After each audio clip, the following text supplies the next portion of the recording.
But later, it's all later. Thanks for having me here. Very nice place. I see nice faces. Glad to meet you all.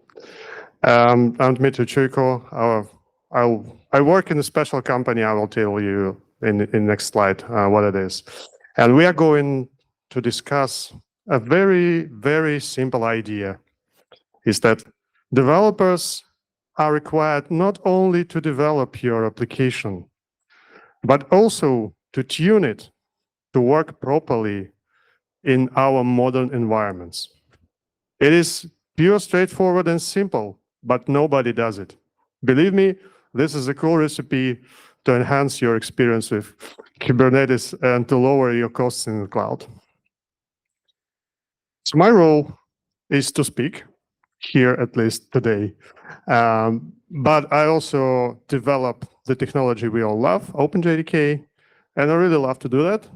It's a kind of an interesting balance with what I do, but it allows to have the second view from the inside on what happens with Java.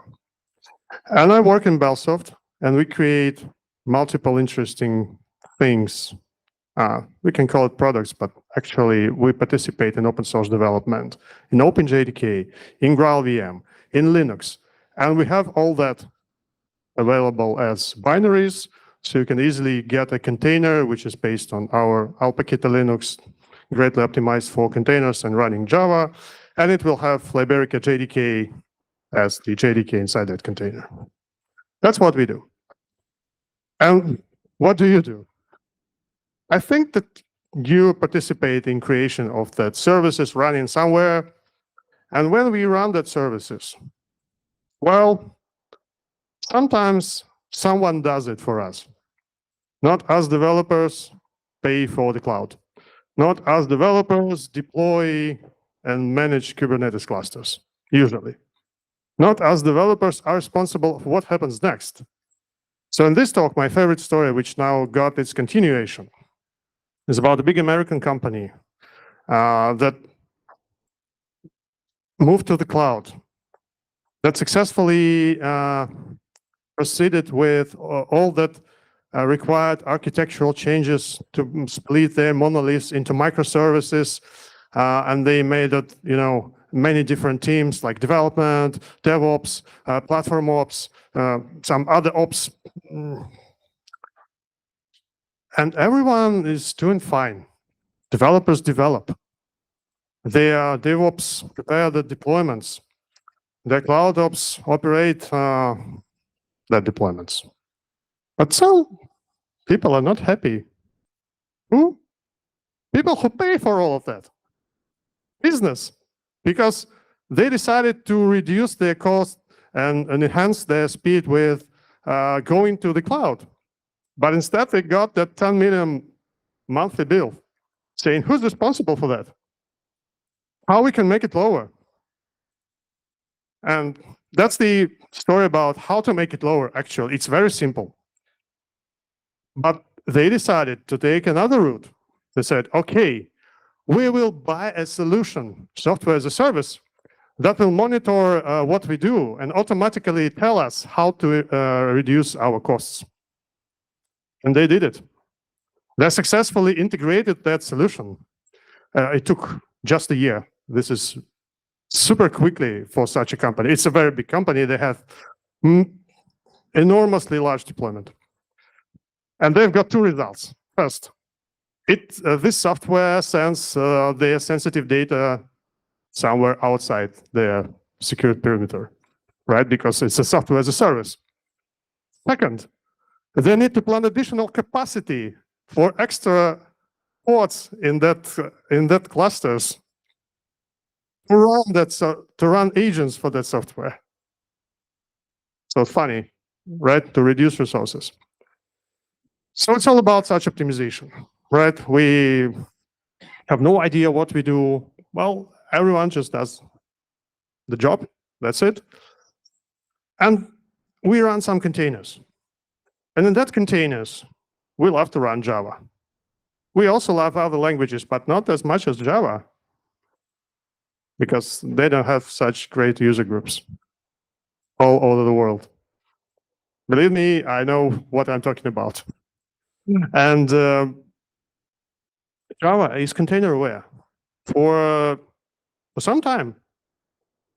Even if you use Java 8, and who, by the way, still uses Java 8? Who uses Java? Yeah, okay. I know you use Java 8. You cannot tell me, but I know. Yeah, now I know for sure because you laugh. So, yeah, that's a great release, and we provide still extended support for that and other nice things. But Java is able to run effectively in containers, and that's so for several years. Even if you run Java 8, it has backported functionality to support containerization. But you have to meet some expectations that a business and your users have. To reach that, you need to formalize what do you expect from your application and from your development.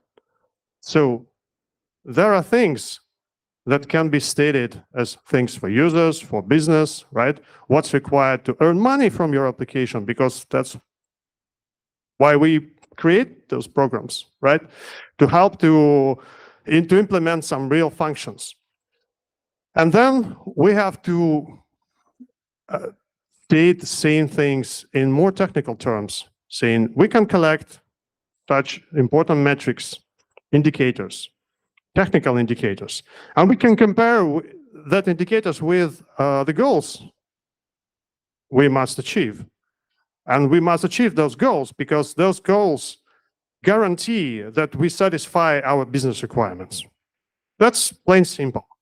And it's easy to track, right? We can measure response time, right? That's a simple indicator. We can compare this response time with some target metric, saying if we have response times under 100 milliseconds, then all users are happy. But today we have it under 120. Is it good or bad? Not that bad. If yesterday it was 140, we improved this situation. Nice. And this response times guarantee that our users won't leave our website or our shop or whatever. So we have clear objectives. We have tied them to some technical indicators, and some of the technical indicators, very technical, very deeply, most technical, are related to the JDK itself.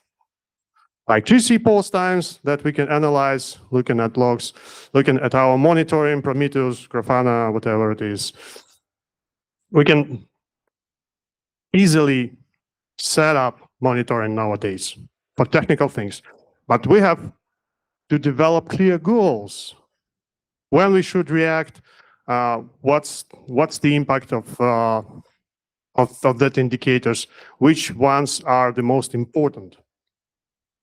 In the end, we try to achieve our objectives, we try to make business happy, and probably to reduce some costs or to increase our profit, right? If we work more effectively, we increase profit for business, which is good.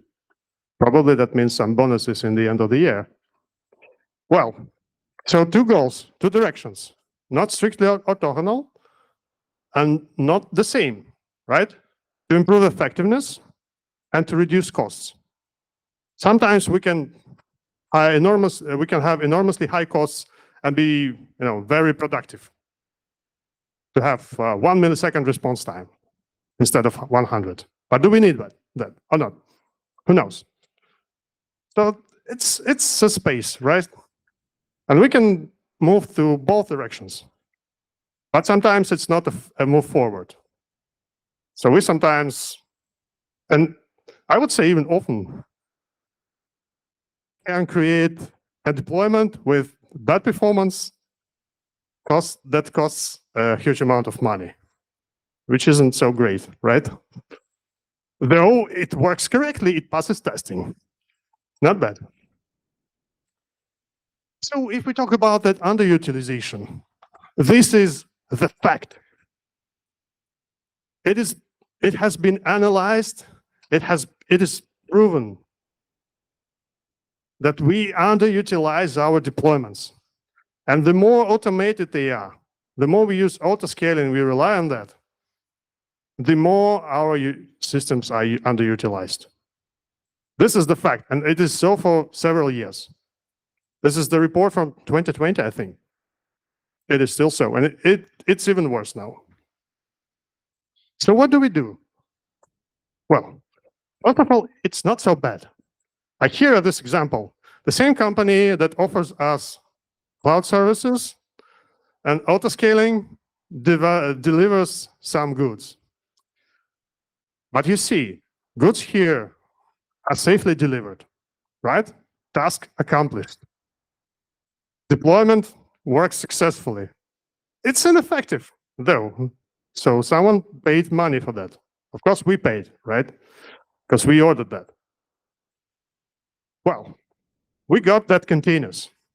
And delivery guys had no idea what's inside that containers. They made their work. They delivered it. It's safe. It works. And we paid for it. So in our containers, there's Java that works successfully in containers. Just beware of some things. It's not that complex. There are multiple talks, including me, on that topic, on how to tune it, right?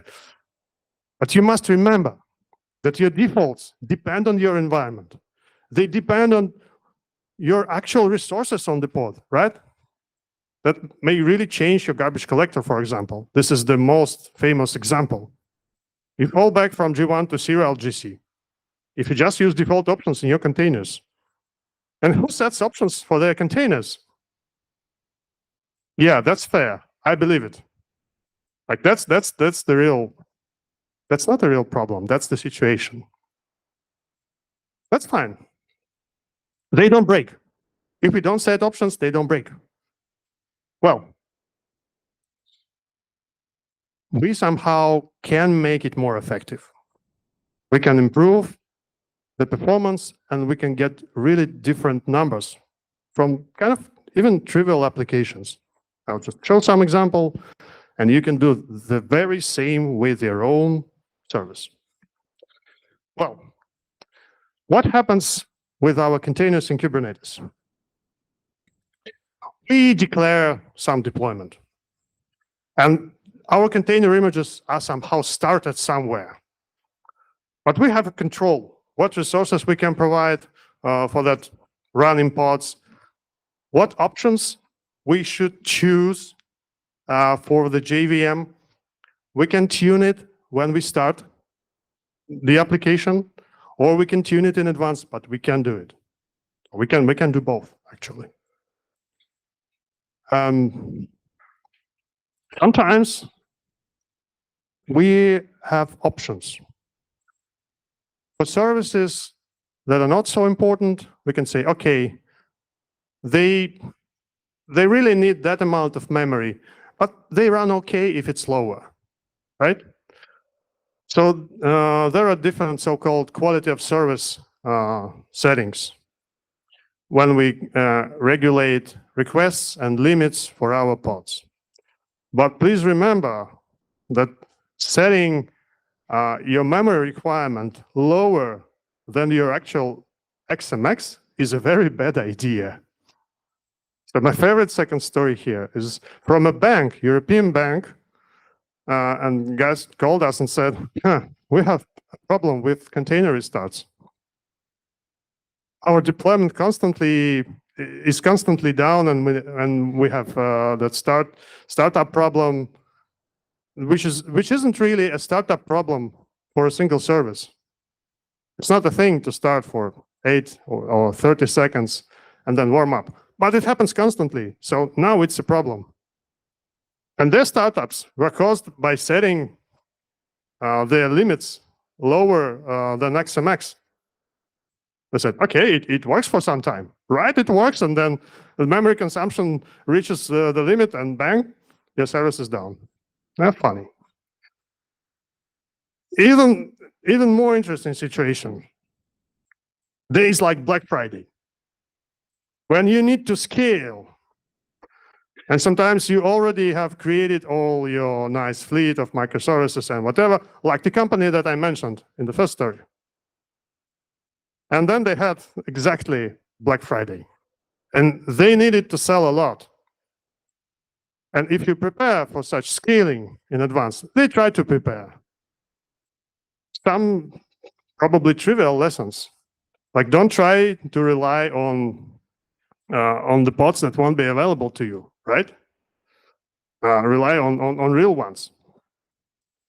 Leader services. Some of them need to be very very accessible. Some are not, right? That's the question of SLOs. And you have to plan in advance to create scaling strategy, because if you scale enormously large, you pay enormously large. And probably that cloud providers will cover your scaling, saying, okay, we have the budget, we scale for all that budget, no problem. We will satisfy all the requests, but it will be too expensive. So you have to limit how much do you scale, you have to prepare strategy. Sometimes you need to scale in advance or create steps, right, to scale slightly in advance. And then you have to scale down in the very best scenario to 0. That's why we need lambdas, right, to scale to 0. It all should be controlled by monitoring, right? That's one of SLOs and indicators that we have. How much do we spend on the cloud? And here are such solutions that provide you information about the cloud spendings. They can be useful here. Well, when we scale, we have limitations. If we try to scale some service, obviously, we depend on its dependencies. If your database is used by a service and it only is able to satisfy 500 requests per second, you won't get more than 500 from this service if every request requires a database query, right? And the real situation, yes, sometimes we underutilize resources such as databases that can be collocated for different services. Well, meanwhile, pods still break after all of that. And we'll see their performance characteristics. Let's talk about the favorite application of all Spring Boot talks, all Spring talks, Spring Boot Pet Clinic, whose application is like that. So you don't use Spring here, or do you? Yes, some people use Spring and Spring Boot. And this application, in its different versions, is different. So you know probably that Spring Boot has now version 3.3 actually, and it supports nice optimizations like creating native images or Spring IoT in general, where you can lower the overhead of using such sophisticated reflection-oriented CDI framework like Spring. Well, and version 2.7, which is older, but it is still great and widely used. And applications that are based on 2.7x typically run on Java 8 and 11. That's not necessarily, but it happens. Anyway, we'll create some container from this application. There are many ways to do it, to containerize a Spring application. And this survey is also a few years old, I think, and it's still true, very true. We expected that the ratio for build packs will raise, but it doesn't. And now we know why, by the way, but that's a different story. So there are more or less complex ways to pack your resulting build into a container. And they are all correct. But sometimes they all seem complex, too complex. And our cloud providers typically say, please bring your applications to our cloud. Here are some tools to help you. But these tools are not magic tools to containerize your application, because they only help you to struggle with the boilerplate of cloud vendor settings. They don't create right Java options for your container because they know nothing about your application. They somehow just try to replicate your previous environment in that new containerized unknown jungle. But it's simple to create your own container, right? And it will be quite effective. But even in this simple situation, we have to plan our resources in very advance. Like you see here, we set run percentage. That means we know, or we have tested, that for some sizes of ports we plan to run on, this value works correctly, so it doesn't break at least.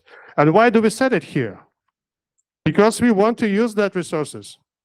We don't want to use only a quarter of your memory, right? Because if you put nothing, you will only use 25% of your pod's memory for your Java heap, which works badly, of course, with your GC because automated garbage collection requires extra memory to work fast. Well, other means of solving the same problem of making your application a container is build packs. You can run them standalone, or you can use standard Maven and Gradle commands to build your container. And if you build such container using the standard Spring Boot way of building a container, you will get some optimized things in there. You will have extra options. You will have not Alpaca, but somehow prepared and updated Linux. You will have Liberica JDK inside, by the way, because we are the default JDK provider for Spring Boot. And if you create native images, it will use Liberica Native Image Kit to compile the native image. And build packs are great because you need nothing. Nothing but Docker. All things Docker and base Java to run Maven or Gradle, right? Even that can be downloaded if you use the wrapper script. Inside, under the hood, it will download different containers, some stack, so-called stack, to build your application. Like you can run your build on JDK 17, but build for JDK 21, and it will be automatically downloaded somewhere with a build container in a reproducible environment. And another part of the stack will be run stack, where you will just have very slim Linux and only things necessary to run your application. But also, you will have a starter script, which will look at your environment before starting your Java application, before starting the JVM, and will add some wise options. I could say, oh, hey, okay, we have some right settings set, like the number of Tomcat threads, etc., and we'll calculate how much memory we can use for that Java application, besides reserved memory. So to provide the best possible performance for this container. It will also add diagnostic flags. So when the application or pod exits, you can see, okay, that much memory has been used for native buffers or whatever. So you can tune that meaningful settings and create even better container. Yeah, some settings are listed here. You can provide any Java options you would like, right? But some of them will be created based on your settings. There are some defaults, and all that can be overloaded. So in the end, we have that set of containers. We have builders as separate images. We have base images. We have resulting images. And here are some with native image, with JVM, and two lower ones are built with build packs. And the upper one is the base one for the manual Docker file image that I've shown previously. Anyway, you can create very small container, 100 megabytes, right? Or 150 if your application. It's not a problem nowadays. Just think about that and build your CI/CD pipeline so it would create an effective one. So you can not spend your network traffic, disk storage, operating system memory, well, to use it effectively. So we came to the idea of optimizing containers, right? Before optimizing applications. We don't have to change the code, but we can make them work better just by providing wise settings. Just when we think a little about it, it's not that hard. So let's create some performance testing environment. You can use any tools you like, right? And in companies, that to me, that's obvious, there must be a performance measurement process somehow built just to use your process for your real business purposes, right? So we can harness, we can load that cluster, and inside that cluster, let's choose the right size of the port. So assume we have some resources, hardware resources, as a bare metal server in this case, and we can divide them by using different deployment settings. And it's easy to achieve in Kubernetes. But I selected some possible sizes of pods, just because, in this case, Amazon gives those sizes for autoscaling. So you don't have to test everything with the step of 1 megabyte. You only should care about real possible pod sizes. And let's say our application should respond, must respond under 100 milliseconds, so it's business critical. And these new numbers with release Spring Boot say, okay, we can actually run it standalone, without any containers, without anything. On this bare metal instance, just limiting its memory. And we must check that, because numbers differ. Either you run in your container environment and they really can shift your numbers, making them lower, of course. And we can actually vertically scale our application, but it requires careful tuning of JVM options. Because with this application, and not just JVM options, for example, for the older version, we have to tune all the Tomcat threads. We have to select our garbage collector, especially for very large heaps, right? If we have, I don't know, 100 instances, each running in 100 megabyte heap, that's simple, right? If we have, or 1,000 with 1,000, not that complex for each of them. But if we have one instance running with a terabyte heap, we have to tune our JVM options, especially if we don't have ZGC, right? So this application can be also be represented as a native image, which in current experiments show lower numbers than classical JVM if warmed up. Well, previously it was the reverse, so you have to check.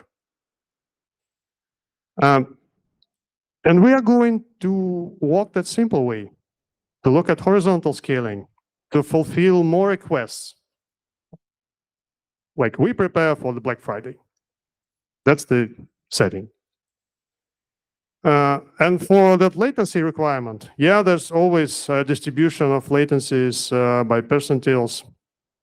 But this is the good picture, the picture after the warm-up. So we already somehow warmed up our application because classical JVM has very not that good latency at the very start. But by the way, there's a tool to avoid that, to struggle with bad latency at the start. And how is it called? Heck, yes. I expected native image, right? Because that's the second one here.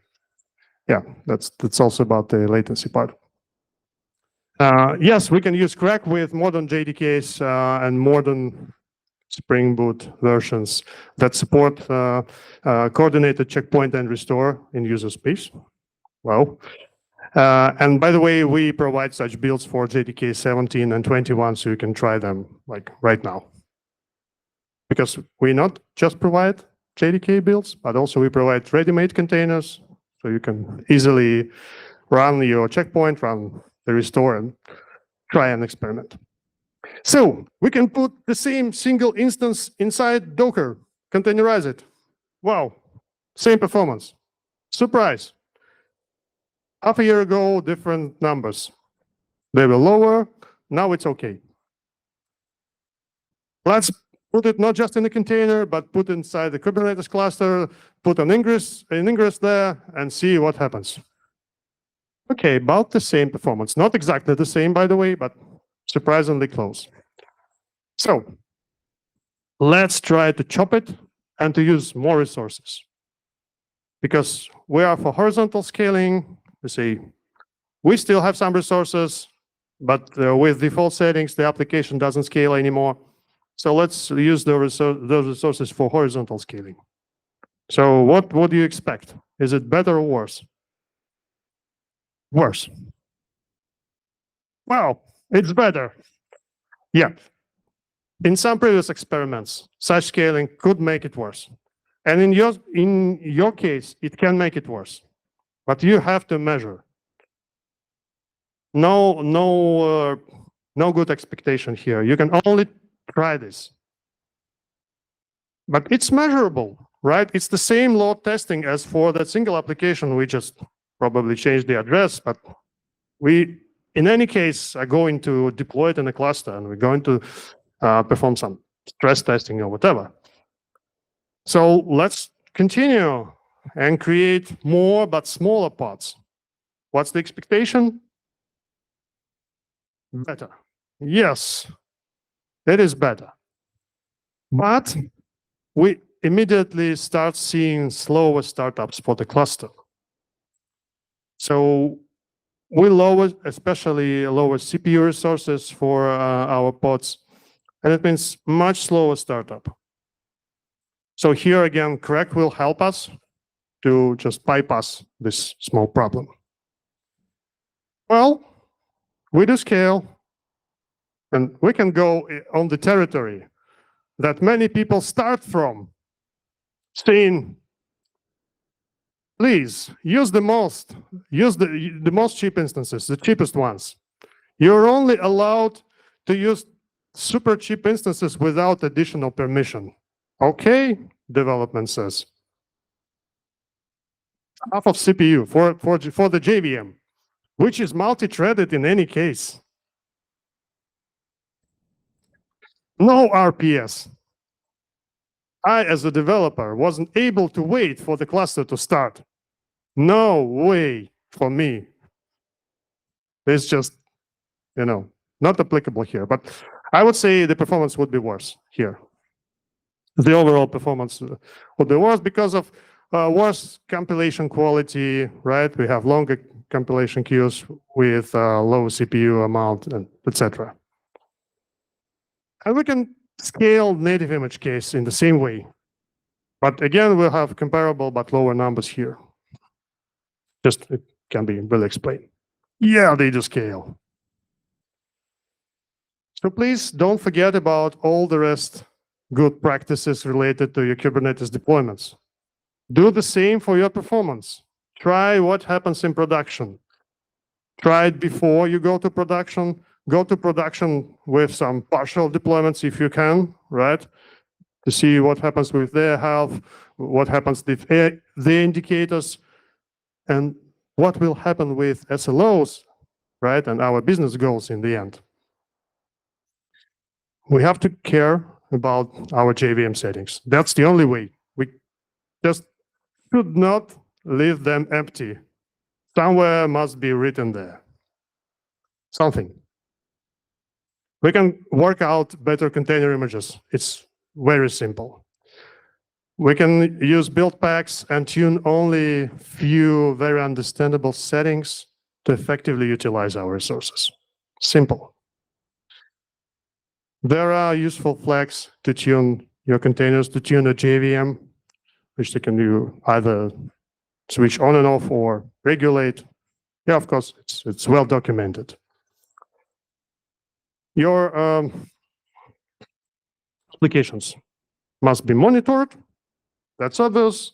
And use that monitoring results to improve your performance quality, to improve your stability, to improve your code, to have yeah, some other useful techniques also can be applied here. We also have a nice blog with articles related to Kubernetes and other stuff. I hope a technical one. So just, yeah, try it out. I'm not sure about the time.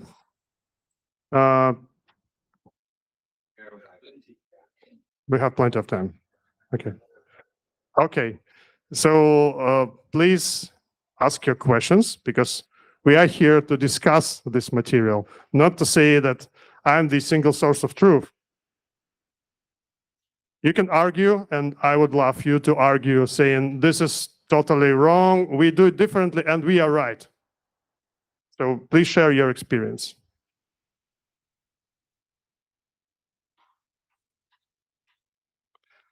Yes. Which tools are you using, let's say, on analyzing the result? How you identify? Yeah, I was asking if you can share which kind of options are you or tools are you using for, let's say, measuring the results on the backend side, no? Because at least you have many, let's say, pieces, no? You have the CPU of the pods, you have the memory of something, you have the JVM behavior, you have disk space or whatever. So for me, it's a simple question. Because yes, I am a JDK engineer, so I can say, yeah, whatever JDK gives me, right? The JVM creates logs, so I can enable logs and look right there. What should you use or will you use for your production, for a real system, right? That's the tough question. But we are in a very good position because we work in the most developed ecosystem ever, in Java ecosystem, which means we have ready-made JMX, metrics, JFR, APMs based on that, like Datadog and others. And we, for some of our products, like Performance Edition, which is a combination of a newer JVM and kind of older JDK. Like I mentioned, complexities with JDK 8, and that's the way to avoid them. And it provides that all new settings, so you can get more information from your older deployments. And I believe like JFR works slightly better there. So you can diagnose your applications. There's a second part. Here, it is some load testing solution, right? This is made on my labs, right? I just take command line tools with text output, and I'm happy because I can use shell scripts to process what they give to me. But that's not a way for for the big scale. Of course, you need graphical representation, and even that can be made graphical. So yeah, sorry, I just jumped here. The part for monitoring for APMs can be used to observe what happens with your JVM in such load testing scenario. It really works, and we show it for the things that we show as possible improvements with the Berica perf. And the graphical part of the load testing itself is also useful. So you can observe what happens with response times, what happens with statistics. Sometimes right in your cluster, there are plugins for JMeter, for Gatling. There's K6 that you can plug right into your Kubernetes cluster. Captain has something on that. Yeah. Or is it a complete answer or this? Sort of. I was just knowing what kind of tools do you normally use, just to understand, for example, because one thing is running, I don't know, some executions, no, with this approach, and then another one, and then let's say, because then you have to compare, no? So see here the interesting part. That's it's hidden here in the lower part of the screen. It says, please unlock some diagnostic VM options. Diagnostic VM options. And we really need them for diagnostics. Please tell me a native memory tracking summary, which will print then the application exits. How native memory was used by the application. And native memory is something besides heap that we need to allocate inside our pod, for our running container. Which means if we have 1 gigabyte for the pod, we will spend 128 megabytes for what? For the kubelet, because it runs on Kubernetes. We will spend some memory for our native needs, for our native buffers.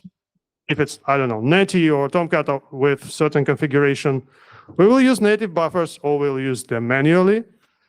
And that's not counted for our Java heap, right? Let's assume it's, I don't know, 100 megabytes. That's almost 300, right? We also spend some native memory for, you see what? What is here? XSS 1 megabyte. For stacks. Because we do use real operating system threads, and they require to allocate some memory, native memory for each of them. Like each of your HTTP executor requires a native memory to just run as a thread, like 1 megabyte in this example.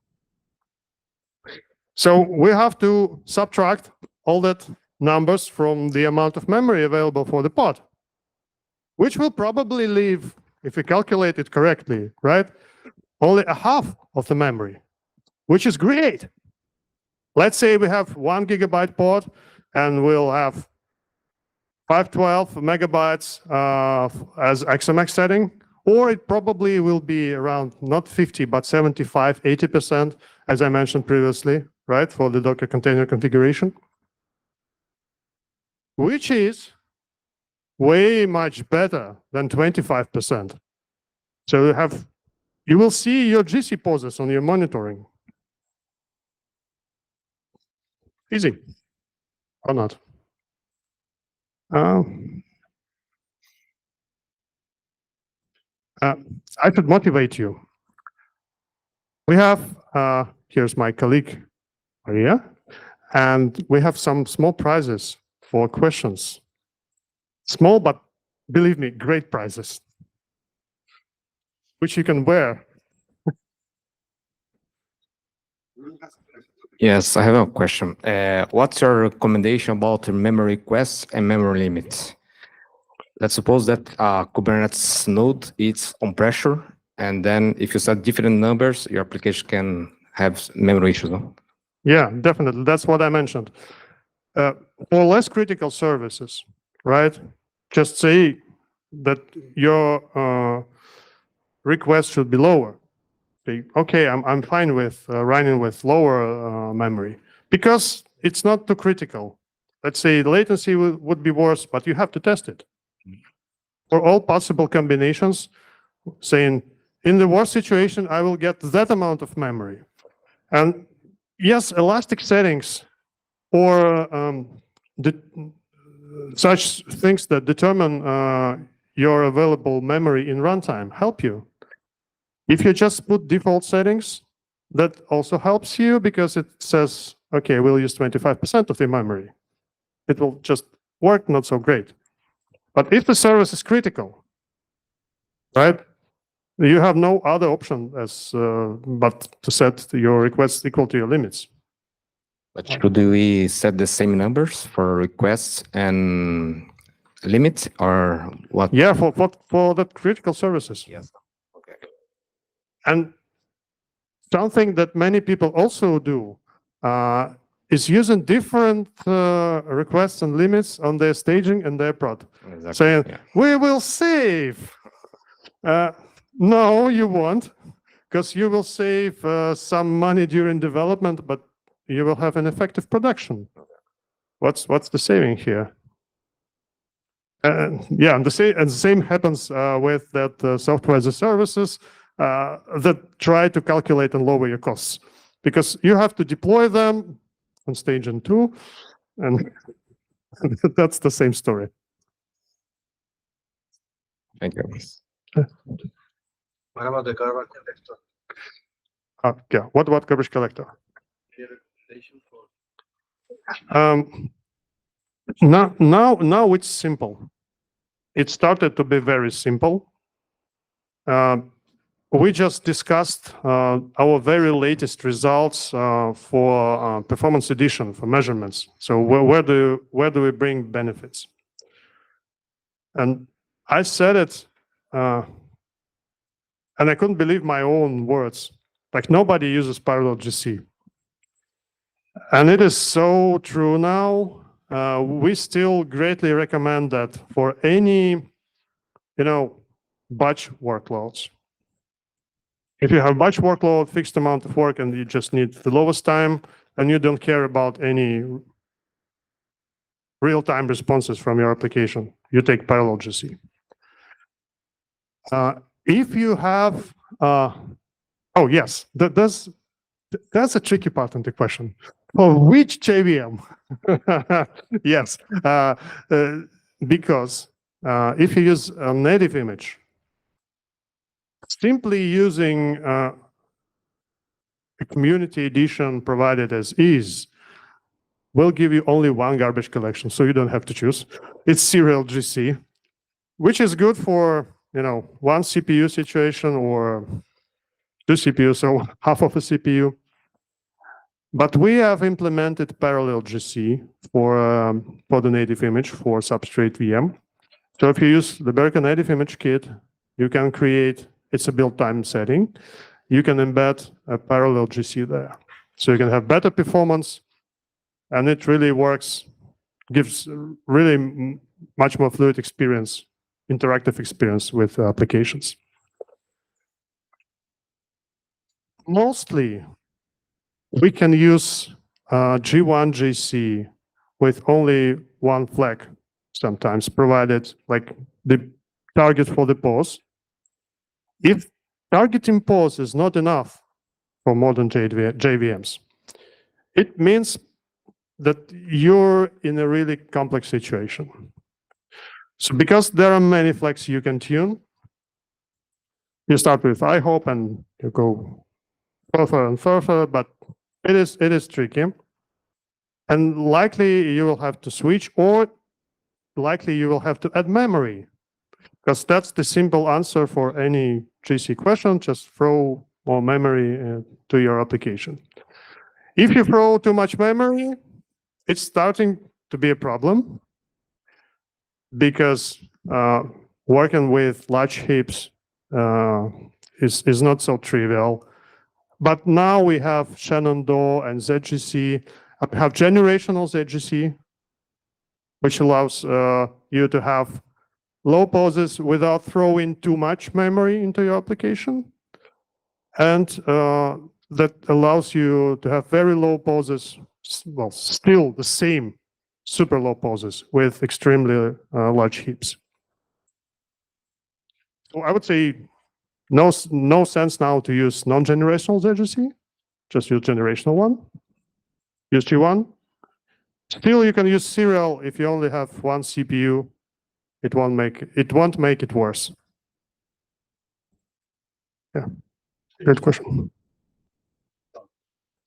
Yeah. This process is to find out the correct parameters for, or the correct setup settings for your application, and to run in Kubernetes, right? But how would you jump then to auto scaling, or how would you, or how does these measurements affect to how you configure auto scaling, or do you have any preferred way of configuring auto scaling? What metrics do you use, and how do they relate to the results you may observe from this performance? Well, testing? yeah, thank you. Great question. This is a simple experiment, right? Because it is very tricky. I just show you that hexagons. Where do I show them? Oh, yeah. Cubes. We have that many cubes, and that's it. Simple. But in real world, we have some interconnection between, we have mathematically said so clusters, right? We have same service with some replicas, and there are interoperations between them. There are databases, whatever external systems we can imagine, Kafka, etc. So we are in a situation of the classical task of resource planning, where we should calculate the necessary scaling based on the performance of the individual replicas. So we should calculate some other things besides of what I show here. So what we have calculated here is the performance of one individual replica running with other replicas along. So let's say we have, I don't know, what's the clear number here? 20K RPS, and we have 4 instances. We can say, okay, if we use such settings for our JVMs, and if we use this sizing for pods, each replica will give us approximately 5K RPS, which means, yes, we can plan our scaling based on that. That's not entirely true, right? If we have a more complex system, which have many components, we have to determine some values that respond for the interconnection. So to solve the entire capacity planning equation. This is a classical task, and I only shown you just a simple part of it. But it's not that complex to calculate the other part as well. Yeah, thank you. Great question. I'm talking about simple things, and you're asking about the complex ones. But also, what thresholds do you think are reasonable? Or I mean, if you find some numbers that work well, how far beyond these numbers you need to go before triggering scaling, or is there any like general? It's per case, I guess, right? Well, we should test it as far as we can go. Of course, sometimes it's impossible to test the full scaling before it happens because it might be too expensive. Maybe it's not too expensive. Sometimes you can just run, okay, let's study our own production before the real scaling happens, and let's test it. But yeah. So this is about selecting options. And finally, we can project the scaling, or we can really try it. That are the only options. Cool. Okay. Do we have time for more questions? I think we are on time, no? One more question? Any question? No? If not, thanks, Dimitri, for our Thank you. presentation.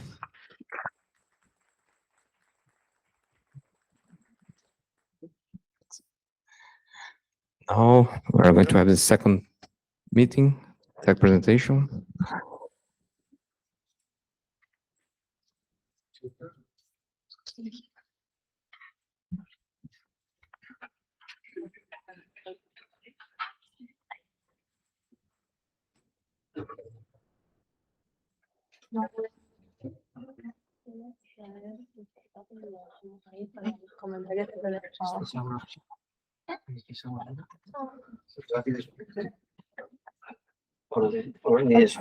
¿Quieres comentar sobre Revit?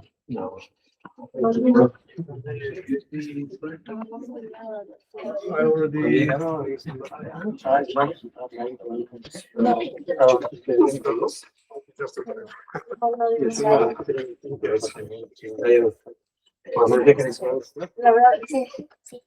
Puedo conocer un poco. Ahora, Lo que queráis, ¿eh?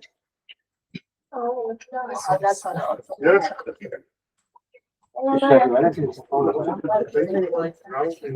Yeah, for sure. Thanks.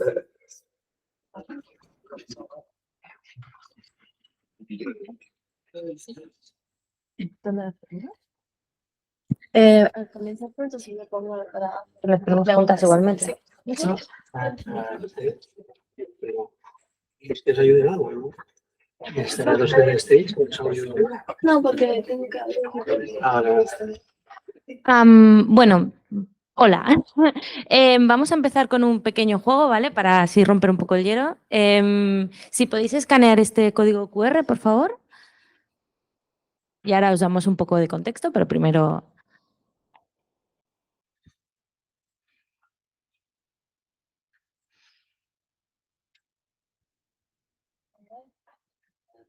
Uy. Es un escape room.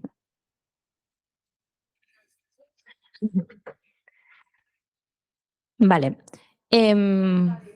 Tenéis, bueno, ¿no? ¿Pudieron abrirlo? ¿Pudieron entrar? Perfecto. Vale.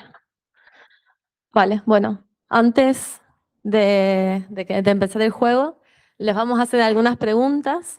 La idea es que se pongan en los zapatos de un programador de Adevinta. En este caso es de Mil Anuncios. El contexto es que en Mil Anuncios queríamos pasar de monolitos a microservicios. Teníamos un sistema bastante grande y lo queríamos separar en partes.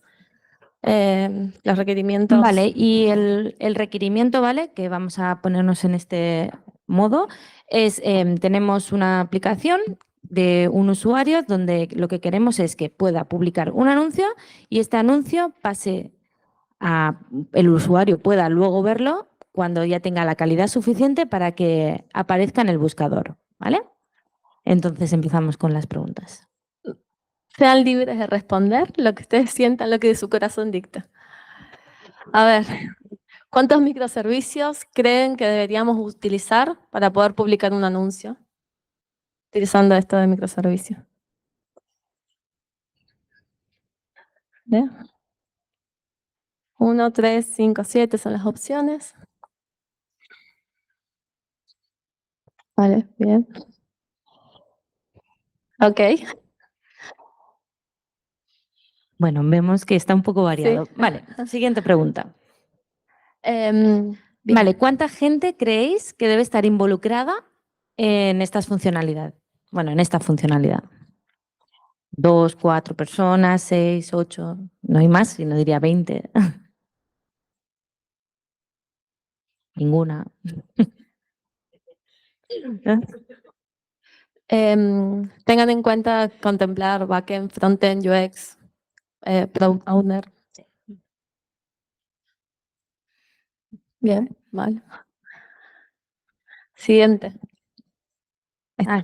Sí. Vale, ¿cuántos estados cree que puede tener la entidad? A ver, la entidad principal, porque puede tener muchas entidades, la entidad principal sería la de anuncio. ¿Cuántos estados cree que pueden tener? Ok, 9 estados. Vale. Publicado, no publicado. Podrían ser Ok. solo 2. Ok, bien, me gusta, porque esto es lo que queríamos ver, un poco a ver, mostrar que hay muchas formas de resolverlo. Vale, ¿cuánto tiempo creéis que debe tardar este anuncio nuevo hasta que está en el buscador? Desde que se crea hasta que llega al buscador. Bueno, menos de 1 minuto a 5, 5 a 10, 10 años. Uy, ¿No? a ver. Ahí, tú ves. Así que ninguno, ¿eh? Este. Ese. Vale. Vale, ahora creo que os saldrá. ¿Ahora?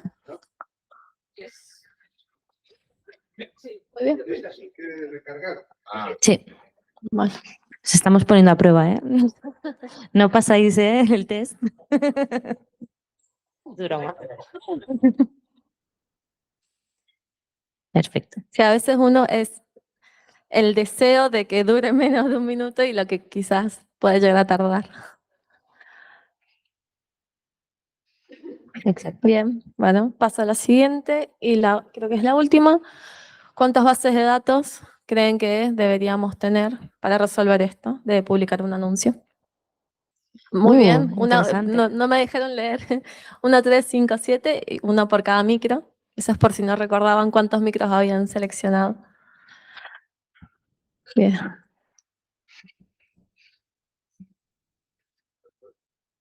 Ok, bueno, me gusta que haya variedad. Sí, Al final es lo que queríamos ver y demostrar de que se puede resolver de diferentes maneras. Ninguna solución es mala. no. De hecho, gracias a, bueno, lo que acabáis de ver, ¿no? Que hay un montón de variedad, ¿no? Y eso quiere decir que no hay, o sea, realmente no hay ninguna manera que esté estipulada de que los microservicios se tienen que hacer de esta manera. No hay ningún sitio. Al final, cada equipo o cada persona, ¿no? Piensa, pues yo creo que la mejor manera es esta, yo creo que la mejor manera es esta. Y eso también venimos a hablar un poco, ¿no? De nuestra situación.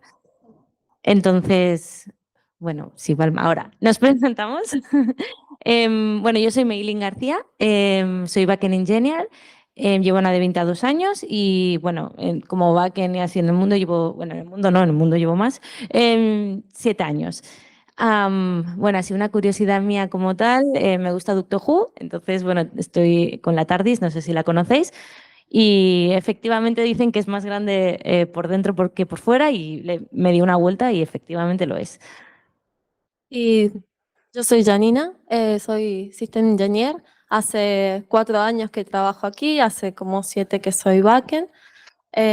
Curiosidad mía es que me gusta escalar, no sé, como para poner algo random. Y bueno, yo estuve involucrada en todo esto de migrar el monolito al microservicio. Y lo que nos quedó perdón, somos parte de la comunidad de Women in Tech en la empresa, perdón, meto chapa. Y ahora sí, lo que nos quedó en nuestro equipo era esto. Esta era nuestra arquitectura. Y si se están agobiando, es la idea, quiero que se agobien. No se ve claramente los nombres porque es el sistema real que teníamos. Alrededor de unos 5 o 6 micros es lo que manejábamos. El mayor problema que teníamos también era la comunicación. La verdad que estaba bien tenerlo separado porque era muy sencillo meter nuevas funcionalidades, pero era complejo hacer el trace de los datos, de los estados, de saber dónde estaba el error. Y ni hablar de explicarle a alguien nuevo que entraba cómo funcionaba el sistema.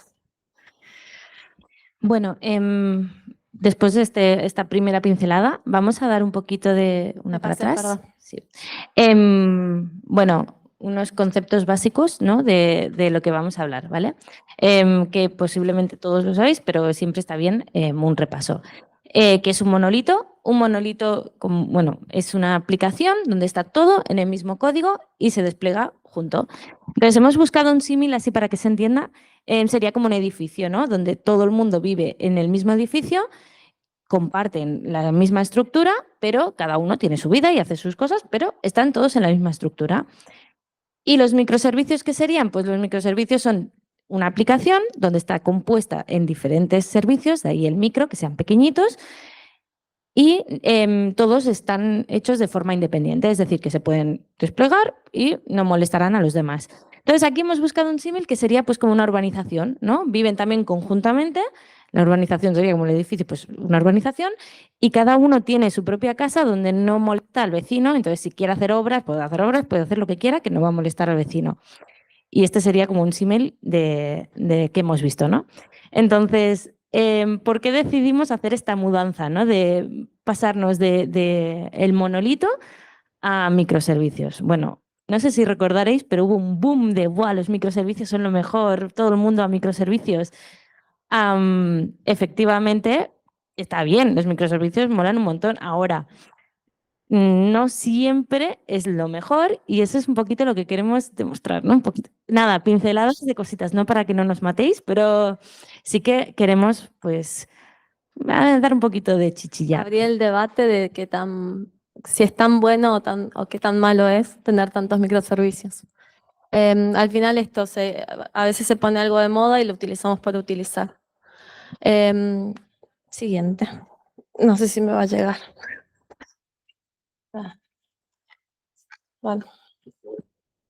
Vale, capaz que me tengo que quedar acá. Ok. Lo que comentaba May, al final está bien porque teníamos todo separado, los microservicios nos dan esto, la facilidad de poder separar el código en diferentes lugares. Un poco, si nosotros queríamos escalar, lo que hablábamos anteriormente en la charla anterior, había que agrandar la puerta del monolito, escalar todo por una sola porción del código del monolito. Esto no estaba preparado en la Meet, pero recién estaba pensando que, bueno, a veces tenés un monolito, igual lo podrías deployar en diferentes lugares, no necesariamente, o sea, podés tener un monorepo. Perdón, no está improvisado, es que estaba pensando de que no necesariamente tenés que escalar todo por una sola funcionalidad, o sea, podrías tener un monorepo y deployarlo en diferentes lugares. Pero bueno, no voy a abrir esa puerta. Quedémonos con que sí en el monolito. Si necesito recibir más requests, tengo que abrirle la puerta a todos, por más de que el departamento de arriba no reciba ninguna petición. Por otro lado, claro, al tener diferentes casas voy a tener más puertas, me va a ser más difícil gestionar todas esas entradas, voy a tener que avisarle a todos los que me estén escuchando cómo se pueden conectar conmigo. Entonces ese vendría a ser un problema del microservicio. Voy a tener que tener ojo con la seguridad de cada uno de estos endpoints que voy a abrir. Quizás la gestión claro, de la cantidad de requests, de si hago circuit breaker o no. Que igual eso se puede solucionar si meto una capa de gateway en el medio y gestiono solo una puerta de entrada y habilito solo esta para la gente que se quiere comunicar. Entonces tampoco sería tan malo en ese caso. Un portero. Un portero con seguridad. Vale, bueno, otro tema, ¿no? Que siempre dicen, ¿no? Las nuevas funcionalidades. Dentro del monolito, si ahí queremos añadir algo nuevo, hay que ir con cuidado porque si tocamos algo que no debemos, rompemos otra cosa. Entonces, esto tampoco ayuda mucho a la hora de desarrollar algo dentro de un monolito. Los test en un monolito suelen ser horas a veces, bueno, depende de lo grande que sea, claro, hay monolitos pequeños, entonces estos no, pero bueno, ejecutar test también cuestan bastante.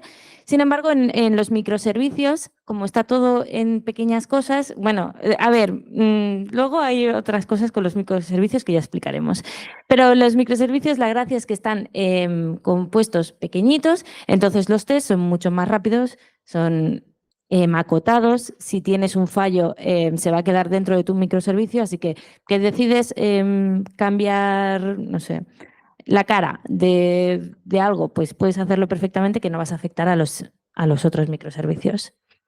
Pero, ¿qué pasa si en el sistema, no sé, equipos como el mío, que teníamos 5 o 6 microservicios, estaba bien, había que añadir una funcionalidad, sabíamos dónde y era sencillo gestionarlo, pero ¿qué pasaba cuando había alguna actualización de una librería, no sé, de algún fallo de seguridad? Había que salir a actualizar todos los microservicios. A veces hay librerías que fallan y tenés que actualizar otras dependencias. Y ahí, bueno, no era tan sencillo actualizar todos los micros. O, por ejemplo, actualizaciones, no sé, de la base de datos. O hace poco todos migramos a GitHub and Action. Y claro, los equipos, en mi caso, hoy en día estoy en un equipo que solo tenemos un micro, fue muy rápido. En el caso de ella Yo me estuvo, comí bastante, un mes entero haciendo cambios. claro, actualizando cada uno de esos micros. Entonces, está bueno para añadir nuevas funcionalidades porque es rápido, pero hay que tener en cuenta que hay que mantenerlos si tenés muchos, si tenés un equipo con muchos micros. Y esto me da pie a decir, bueno, eh, no solo ese es un problema, sino también lo que comentaba anteriormente, si alguien nuevo ingresa al equipo, contarle cómo funciona todo para que entienda el contexto de punta a punta es más complicado. Entonces hay que tener en cuenta que sí es fácil entender cada micro, pero en su completitud es más complicado. No es lo mismo conocer las 6 casas que quizás todo un monolito. Y una cosa, que a veces asociamos monolito a código mal escrito, y yo he visto monolitos que tienen muy buen código, y hasta monolitos en PHP que tienen buen código. Cosa rara, pero hay. Ah, bueno. Adelante, tengo problemas. Así. Vale. Bueno, luego está el tema de los fallos, ¿no? Dentro de un monolito, cuando hay un fallo, o sea, ahora parece que estoy vendiendo un poco los microservicios porque yo sí que estoy a favor de ellos, no voy a engañaros. Vale, si hay un fallo en un monolito, ¿no? Hasta encontrarlo, si te falla un endpoint, igual el error está en la base de datos, pero tienes que llegar hasta el endpoint y saber, ¿no? O simplemente que has tocado algo, ha empezado a, por ejemplo, como en un edificio, ¿no? Si hay una fuga de agua, el vecino de abajo también se va a enterar y esto no queda acotado en tu casa. Sin embargo, con los microservicios sí que queda todo en casita y no molestas a los demás. Y es más fácil de encontrar el error porque dices, ostras, está en el microservicio, entonces buscas el microservicio. Bueno, no sé si tan fácil, depende. Claro, a ver, ya que ya sabes para qué sirve tu microservicio, es fácil encontrar el error, pero de nuevo, ¿qué pasa si tu funcionalidad implica 3, 4 microservicios? Necesitas entender cómo funcionan todas las conexiones. Quizás a veces, bueno, no tenés un API call directo, sino que tenés en el medio, envías un evento, hay un lag o no llegó, no sabes si no llegó porque no salió de tu lado, no llegó porque hubo un error del otro. Entonces, Igual hace falta una buena comunicación, ¿no? ya, y Vaya. bueno, cosas buenas del monolito, que al final tenemos todo en un solo lugar. Tenemos un monolito va a tener una única base de datos. Bueno, puede tener varias, pero la vas a tener en un solo lugar donde vas a poder conocer cómo está tu entidad completa. Las comunicaciones, bueno, no hace falta no hace falta hacer una API call hacia afuera y esperar, no tenés menos latencia. Al contrario que en el microservicio, que tenés que buscar la manera de comunicarte de la mejor y tener en cuenta que vas a tener que esperar este tiempo. En el caso de nosotros, bueno, tú también utilizamos eventos que nos facilita un poco la comunicación entre micros. Igual así también tiene sus contras. Bueno, en un ejemplo así nuestro, nosotros tenemos un servicio de pagos y un servicio de envíos, ¿no? Para que se envíe, primero tiene que pasar por el pago. Entonces, esa espera nos genera también un cierto lag que, bueno, es por cómo está montado, pero la comunicación entre microservicios, como necesitamos esperar la respuesta del otro, pues igual es que no lo hemos montado bien, también puede ser. Pero es muy importante ahí y entonces perdemos tiempo. Pero de nuevo, todo depende. Yo creo que el mayor problema está cuando añadimos muchos microservicios en un mismo equipo, porque a nosotros nos sirve mucho la comunicación que hay entre microservicios de otros equipos. Es la manera que tenemos de desentendernos, qué es lo que está haciendo el otro equipo, de separar bien el dominio. ¿Por qué? Porque el otro equipo hace lo suyo y ellos confían en que mis servicios funcionen bien. Ellos nos avisan, nos envían el mensaje, confiando de que nosotros vamos a hacer nuestro trabajo. Tiene sus pros y sus contras.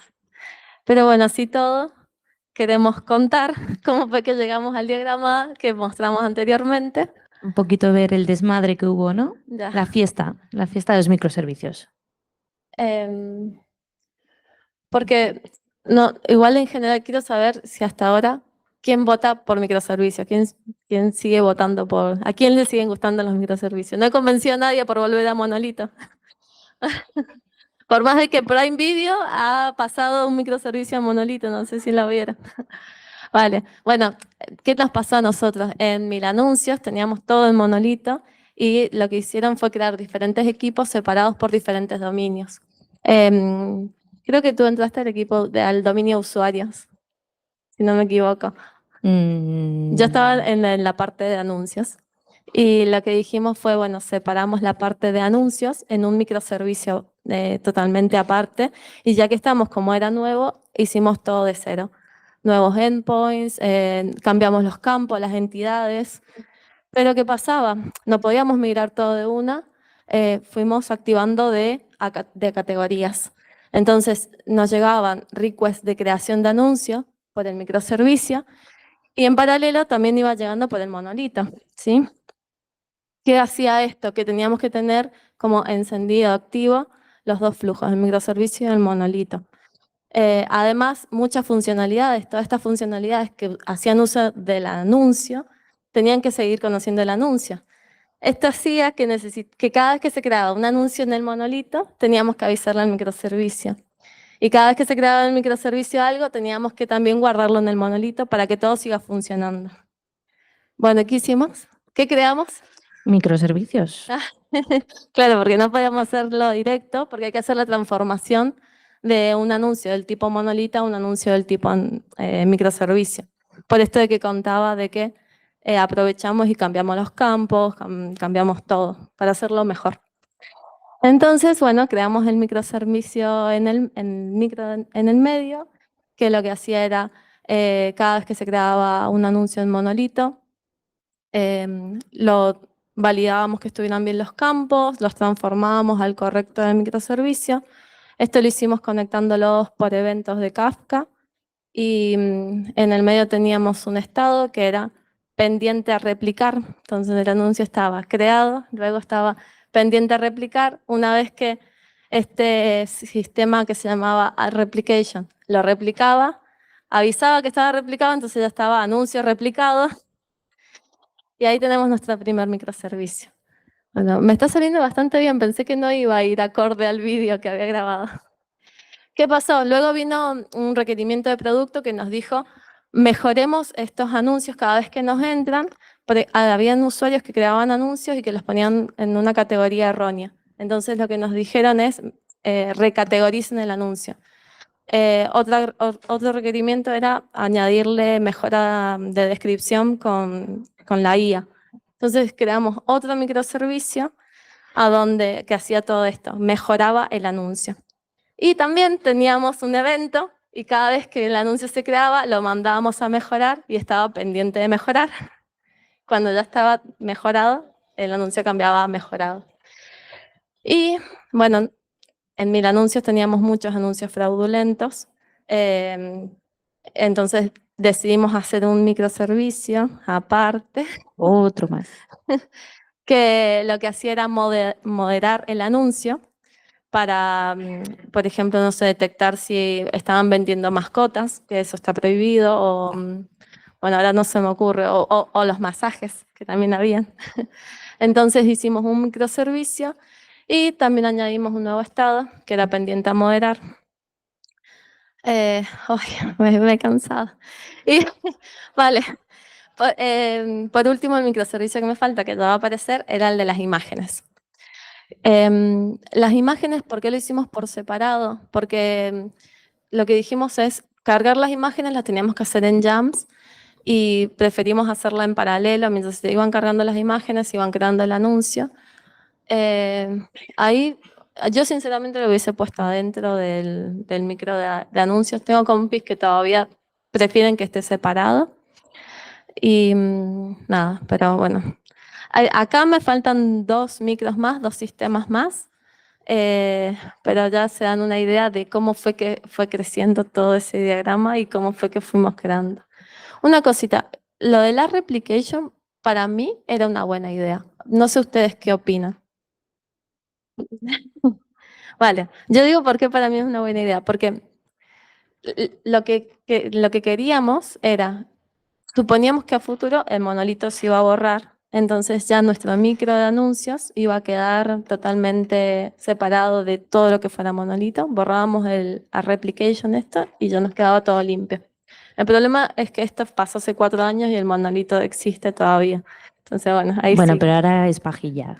Ahora Sí. no. La verdad que ya no tiene nada de funcionalidad. Ya todo se ha sacado microservicio. Hoy Mil Anuncios todo tiene microservicio, todo se conecta por evento. El monolito está como un backup.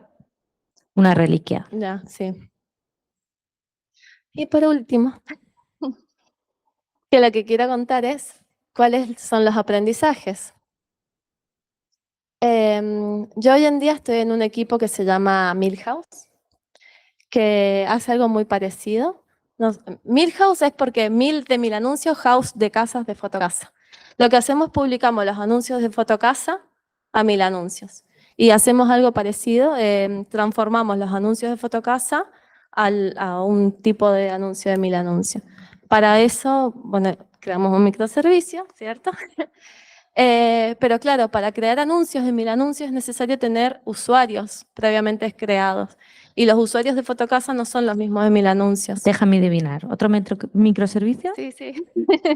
Un microservicio para gestión de usuarios que lo que hace es, cada vez que se crea un usuario en Fotocasa, el microservicio lo gestiona y lo publica en mil anuncios, porque lo necesitamos para los datos de contacto, como el teléfono, el email, y para que cada vez que se cree un anuncio, ir a buscar... No, mentira, chicos, no hicimos eso. No. Se podría haber hecho eso, pero nos mantuvimos con un solo microservicio. ¿Por qué? Podríamos haber hecho 2 micros, pero dijimos, no nos vamos a meter en el lío de hacer tantos microservicios. Hemos dejado un solo micro de anuncios, ahí gestionamos usuarios, anuncios, leads y todo. Estamos usando arquitectura hexagonal, estamos separando bien los dominios dentro del código. Entonces, el día de mañana, si llega a crecer, lo sacaremos. A todo lo que es lo relacionado con usuario lo sacaremos en un micro. Pero hoy en día nos quedamos con un solo microservicio que hace eso y que, bueno, gestiona todo lo que tenga que gestionarse para publicarlo en mil anuncios. Ahora sí, qué cansada. Qué manera de hablar. También hay que ir un poco con cuidado, ¿no? Porque en mi equipo nos hemos encontrado con el caso de no querer hacer microservicios y ahora tener un microservicio monolito, que también puede pasar. Entonces Ya. hay que ir con cuidado. Uy, perdón. Yo creo que igual la conclusión es que hay que ir con criterio, que todos lo sabemos. Hay que tener este pensamiento crítico. Al final, exacto. Bueno, las conclusiones que nosotros hemos llegado, ¿no? Hay que tener un poco de equilibrio, pensamiento crítico, ¿no? Sobre todo lo de las buenas prácticas. La arquitectura hexagonal, porque es la que conocemos, pero seguro que hay un montón que yo no conozco, pero seguro que hay un montón que también estarán bien. Si lo tienes bien estructurado y de una manera fácil para luego separarlo en el caso de que sea necesario o hacer los cambios, entonces no tiene por qué haber problemas. Sobre todo a la hora de pensar, ¿no?, cómo crear una aplicación, es evaluar, ¿no?, que necesitamos, es necesario crear un microservicio para este caso, ¿no? Pues ¿para qué lo vamos a crear si no es necesario? Hay que pensar un poco también en los costes. Sí que es verdad que un monolito de primeras es más rápido y así, bueno, también cuesta, ¿no? Pero es que los microservicios, si vas poniendo, pues ahí te acaba... que som catalans alguns, i no volem que ens costi tant.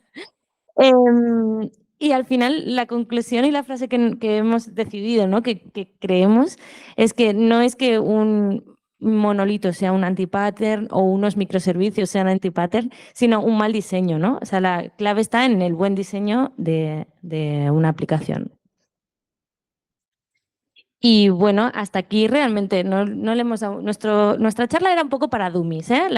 Lo de nuestro compañero era más alto nivel. Entonces, si hay alguna pregunta o algún tema a comentar, nosotros no tenemos regalo, ¿eh?, por pregunta. Por eso no preguntáis, ¿eh? Vale, pues... Gente de Vinta, no, por favor.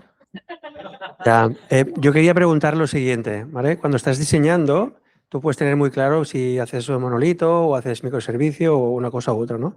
Pero ¿qué pasa cuando tienes un equipo que el líder es el que diseña mal, ¿no? ¿Cómo gestionas esto, no? Que 5 personas lo ven clarísimo y el que, digamos, manda más, pues, ¿cómo gestionáis los conflictos de diseño? Porque os llevan a, pueden llevaros a mal diseño, ¿cómo lo hacéis? Buen punto. Es que a mí, claro, esto de que, que a mí me pasa que somos dos nomás, dos backend. Y gracias a que tenemos también un micro, porque si no podríamos decir necesitamos más backend. Pero al final es un poco la experiencia, es decir, pasa esto, esto y Sí, tu esto. experiencia está clara, ¿eh? Pero la del equipo que tienes que convencer, todas las interacciones que hay, ¿cómo lo gestionáis para demostrar una cosa u otra? Yo realmente con dibujos lo demostraría en el sentido de que cuando se empieza a diseñar, mucha gente tiene muchas ideas, ¿vale? Y es pensar un poco al futuro, ¿no? Pensar, vale, oye, muy bien tu idea, no estás de acuerdo, pues dices, vale, muy bien tu idea, pero vamos a ver si hiciéramos esta manera. Entonces poner un poquito otra forma, ¿no? A dibujos, pero porque siempre a nivel visual dices, ostras, es verdad, igual este camino no me hubiese ido bien. Entonces, como abrir el debate y no ir directamente a la propuesta que hace la persona que se encarga de eso. Entonces, un poco bajarlo al equipo. Lo que sí me resulta raro es si me había olvidado de los costes, es algo muy importante. Cuando vas creando microservicio, la mayoría de los micros ya tenés que ponerle una base de datos, y ya eso ya te genera un coste mínimo. No sé, es raro que el líder, o sea, y hay empresas en las que nos están bajando la vara de basta de gastar tanto. Yo qué sé, o sea, yo tendría como la lista esta que estábamos viendo, los problemas. Mm, necesitas más desarrolladores para mantener tantos micros, es más costoso. Yo iría con eso, a convencer. Pero sí es difícil igual.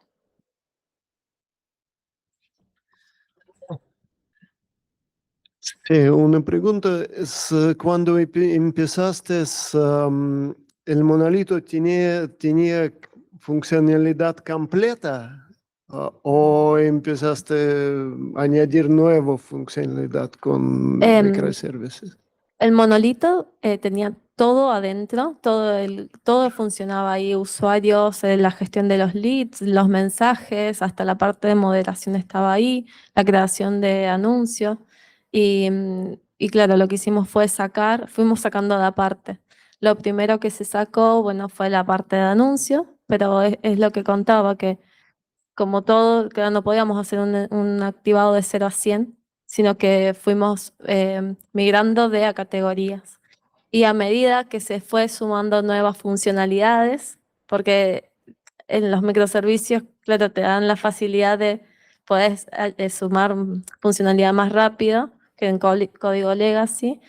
A esa funcionalidad nueva la poníamos en el microservicio y ya teníamos como una orden implícita entre los programadores de no sumar más código al monolito.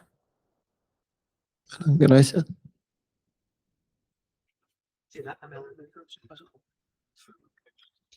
Yo tengo una pregunta y era, cuando has dicho que sacasteis el microservicio de anuncios bueno, fuera del monolito, esa funcionalidad, realmente, ¿qué problema queríais resolver? Bueno, en realidad el problema que queríamos sacar era borrar monolito. Ese era nuestro Sí, objetivo final. pero eso es un deseo de un developer. Ah. Pero digo, si a tu jefe, al de negocio, le dices que quieres crear un microservicio, te va a decir para qué. Entonces, realmente, ¿qué problema de negocio hay detrás para seguir con el monolito versus lo mismo más ese microservicio aparte? ¿Qué ventajas, inconvenientes hay? Lo que nosotros habíamos dicho, lo que los tech habían vendido a negocio, es que así podíamos desarrollar mucho más rápido, y la otra me la olvidé. Bueno, principalmente eso, que así podíamos desarrollar mucho más rápido. Ujú. Pero no había métricas ni nada, simplemente creemos que... Sí, exacto. Si nosotros podemos, si lo sacamos del microservicio, vamos a desarrollar más rápido, sí. Igual había otra cosa, que ahora se me vino a la mente, que era el tema de la moderación. El anuncio tenía muchos problemas en su momento de anuncios que eran fraudulentos. Si nosotros podíamos sacarlo, podíamos conectarnos con la gestión de moderación externa, mucho mejor que el monolito, porque el monolito estaba en PHP y hacer los endpoints era mucho más complicado que decir, bueno, tenemos un microservicio con otro código. Lo vendimos más por el lado de la facilidad. No sé si querías decir. Y ahora, a años, bueno, a toro pasado, como se suele decir, ¿habéis visto que merece la pena o negocio ha visto con métricas de que, bueno, que sí que ha merecido la pena el cambio? Sí, sí, merece la pena. Y también eso, ahora hay mucho más, tenemos mucho más datos, porque en Monolito también nadie se animaba a meter, era muy difícil, no sé, conectar Datadog en el Monolito era mucho más complicado. Y ¿se acuerdan esto que dije? Que es difícil actualizar las librerías de microservicios. En realidad también era muy difícil en el Monolito, porque actualizar el Monolito, todo el código te fallaba algo y nadie quería actualizar el Monolito, la verdad.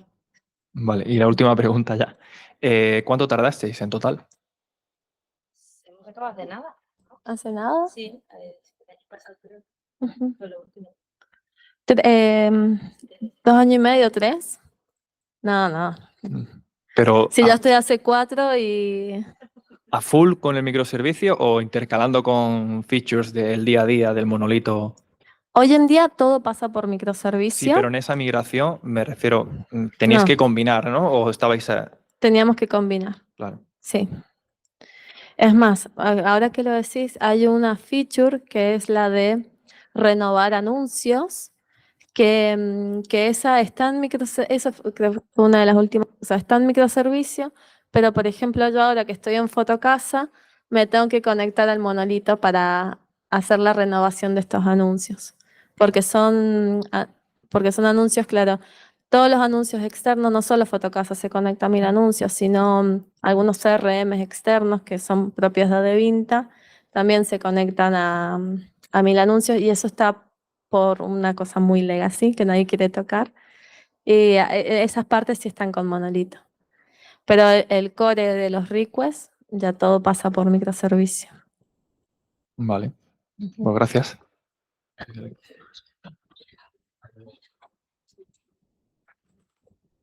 Hubo una cosa que habéis dicho en la charla de, ¿cómo era? Que desarrollabais en microservicios porque los teníais en un mismo equipo y luego os desentendíais del trabajo de otros equipos y confiabais en que todo iba a salir bien, ¿no?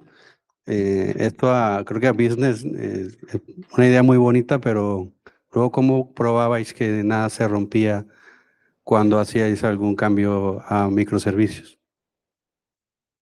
Vale, eso lo decía más por el tema de la conexión con microservicios, porque, por ejemplo, ahora en el equipo en el que estoy, cuando nos llega un mensaje, un evento de Fotocasa, de que un anuncio se ha creado, yo publico en 1000 anuncios, espero la notificación porque necesito el ID de 1000 anuncios para guardarlo, pero luego si lo tengo que borrar, yo envío el evento de borrado y me persino, no, y confío en que 1000 anuncios lo borre.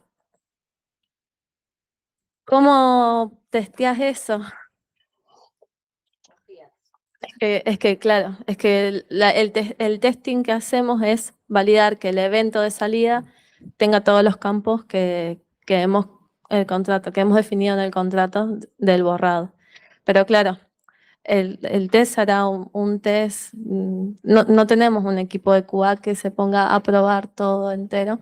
Justamente por eso digo, confiamos en que si el evento salió bien y ellos tienen probado su puerta de entrada desde que el evento se recibe, confiamos en que Kafka va a hacer lo suyo. Y otra cosita, sí también confiamos, pero porque también todos los backends de 1000 anuncios estamos alineados de trabajar de la misma manera. Entonces, esto nos asegura que si yo envío un evento a su equipo, bueno, a un microservicio que es de su equipo, sé que ella tendrá todos sus tests y pasará, entonces confío en que va a pasar.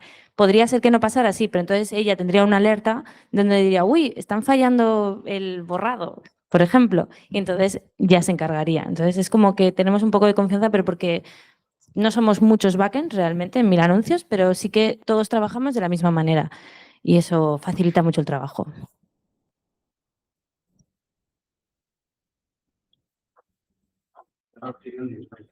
Sí. ¿Qué infraestructura usáis para los eventos? Vale, para los eventos Kafka, sí. Sí, sí. ¿Todo el mundo lo vio? Bueno, que un poco sobre qué infraestructura usáis y qué proveedores y tecnologías y tal para...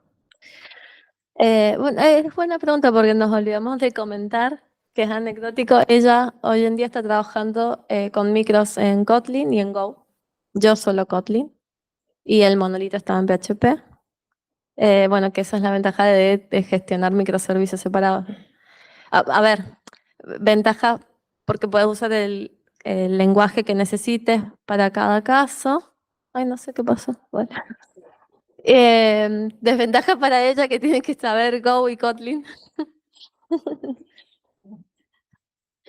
¿La infraestructura, o sea, Kubernetes y demás? O... Kubernetes, sí. Ujú. AWS. Ujú. Ujú. Lo que pasa sobre la infraestructura es que está abstraída, entonces nosotros prácticamente no es un problema para nosotros. Entonces, de hecho, se nos olvida, ¿no? La infraestructura. Ya pensarán otros Ya. para hacer eso. Por ejemplo, igual yo he trabajado en empresas en el que la conexión con los eventos de Kafka es mucho más transparente. Acá tenés que configurar, no sé, el consumer group, definir cómo querés que, cuántos tópicos tiene que tener, no sé. Pero Bueno, está abstraído también, sí. ¿no? Ujú. Nosotros llenamos un YAML y ya hace todo por detrás, ¿sabes? Nos preocupamos muy poco. Yo solo quería hacer una matización de lo que han preguntado antes de métricas, ¿eh? Por ejemplo, el monolito, hace 5 o 6 años, o quizá 10, si no hacías microservicios no contratabas a nadie, ¿vale? Solo por la palabra, eso para empezar. Luego, para trabajar en monolito puedes tener el código que sea espagueti y luego también cómo lo despliegas. Si contabas las veces que desplegabas el monolito era una vez cada 15 días o menos, ¿vale? Solo esa métrica ya te servía para hacer un cambio, ¿vale? Y luego la complejidad, si es un código espagueti, pues es imposible hacer nada. Ya de base, cualquier cosa que hagas es mejor que el código espagueti. Entonces, cuando empezábamos sí que teníamos pocas métricas o sensaciones, ahora ya es mucho más sofisticado. Tenemos un montón, muchísimas. Tiempo de despliegue y eventos que se mandan, tenemos todo metricado. Lo que pasa que te olvidas, ¿no? Nos olvidamos de todas estas cosas que están detrás, pero está todo medido. Y ahora hay un poco de involución. Vosotros lo notáis en el equipo, nosotros también lo notamos. Cuando hicimos unas estadísticas y había equipos que tenían casi un microservicio por persona. Entonces, casi es lo de Conway, ¿no? Tienes un servicio para cada persona. Y si se llevan mal, pues sea seguro que tienen un microservicio. Entonces, hay como otros aspectos también que fuera de la parte técnica que te hace diseñar de este estilo. Es muy social, por eso preguntaba antes, ¿no? Si el líder de tu equipo le gusta mucho los microservicios de alguna manera, estás casi obligado y a lo mejor no tiene mucho sentido porque estás pagando la deuda de conectarte con 1000 cosas. Pero nosotros, yo la sensación que teníamos cuando presentabais y que preguntabais, ¿no? Yo también pensaba, ¿no? Es que estamos totalmente abstraídos en la de Vinta, ¿no? Porque hacemos nuestro código, lo lanzamos y ya nos olvidamos por las cosas que están detrás, por la infraestructura. Es que yo trabajo en la parte de infraestructura y es que ni pienso lo que hay abajo porque siempre tienes un equipo. Pensad que para Kafka tenemos 1 o 2 equipos y para infraestructura a lo mejor tenemos 20. Aquí en la parte que estoy yo. Te olvidas de sobre esta parte. ¿Pregunta? Corta, porque lo mencionaste, mencionaste Conway y los microservicios. Han habido casos en los que inician con microservicios, luego se unen equipos y hay que volver a mini monolitos por esto de que, bueno, el código sigue la estructura. Estoy pensando. Creo que no. Claro, el caso de ellas fue que decidieron no separarlos en microservicio y se les hizo un monolito. Bueno, lo explico yo. Sí, en nuestro equipo lo que pasó es que al final había un microservicio que decíamos, es que igual esta nueva funcionalidad no hace falta, o sea, era el de shipping, ¿no? Entonces pensábamos, bueno, igual los pagos pueden pasar por aquí, pero porque, no sé, yo no estaba cuando se creó, pero sí que sé que pusieron en ese mismo microservicio. Entonces pusieron una funcionalidad más. Luego quisieron añadir también las ofertas y no sé qué, y todo en el mismo microservicio se convirtió en un mini monolito. Y le llamamos el mini monolito porque al final es como que tiene un montón de cosas. Entonces, cuando tuvimos que cambiar de proveedores, por casualidades, no porque, bueno, por temas de producto, dijimos, oye, ¿y por qué no separamos, no? Así aprovechamos y tenemos más microservicios. Lo hemos hecho. ¿Qué pasa? Que ahora tarda mucho más, porque o sea, sí, van bien, es más cómodo porque está todo separado, pero tarda mucho más porque la comunicación entre ellos no es tan rápida como era antes. Y bueno, eso, que sí, hemos pasado por monolitos, micros, monolitos y micros. Pero el caso inverso no lo tenemos. Lo que sí, bueno, el caso más cerca que tengo es que tuvimos la oportunidad con mi equipo de separar en micros y dijimos no. Y el principal nos preguntó por qué no lo separan y dijimos, porque por ahora es mejor no tener que estar haciendo picos, nos quedamos todos en un solo lugar. ¿Alguna pregunta más? ¿O ya vamos a las pizzas? Ah, tiene la marca de agua, perdón, la acabo de poner, la busqué rápido y la puse. Lo importante es la idea.